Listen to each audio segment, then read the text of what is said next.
নমস্কাৰ, মোৰ নাম শ্ৰী ৰাজদীপ শৰ্মা আৰু মই আজি উপস্থিত আছোঁ বৰমুৰিকুনা গাঁৱত। আজি এক সত্য কাহিনী আৰু সত্যতাৰ মাজৰ এক পৰিয়ালৰ কথা আমি ইয়াত চিনাকি হ'বলৈ আহিছোঁ। মোৰ কাষত এয়া পাগল দিয়া নদী, যাক আমি নলবাৰী ভাষাত কওঁ পাগলা দিয়া নদী, যে বাৰিষা কালত ৰুদ্ৰ ৰূপ ধৰি পৰিয়ালৰ জীৱন ধ্বংস কৰিবলৈ বাধ্য হয়। এয়া কাষত আমাৰ এই দূৰলৈকে শ্মশান। সেয়া গাছডালত আপুনি দেখিবলৈ পাইছে কোনোবা এজন মানুহৰ শেষ কাপোৰ, যে শেষ নিশ্বাস ত্যাগ কৰাৰ পিছত তেওঁৰ গাত থকা কাপোৰ খুলি এই গাছডালত থৈ দিয়া হয়।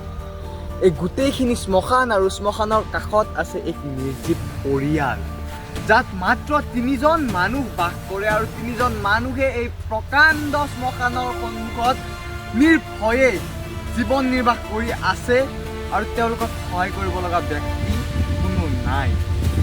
তেওঁলোকে বৰ্তমানলৈকে চৰকাৰৰ কোনো আঁচনি গ্ৰহণ নকৰোঁ, কোনো ইলেক্ট্ৰিচিটি গ্ৰহণ নকৰোঁ বুলি নিজৰ কথাত মান্তি আছে আৰু চলি আছে। এক বৰ দুখ লগা আৰু ৰহস্যজনক ঘটনা এই পৰিয়ালৰ, যাক আজি আমি আপোনালোকৰ আগলৈ ওলাই নিব আহিছোঁ।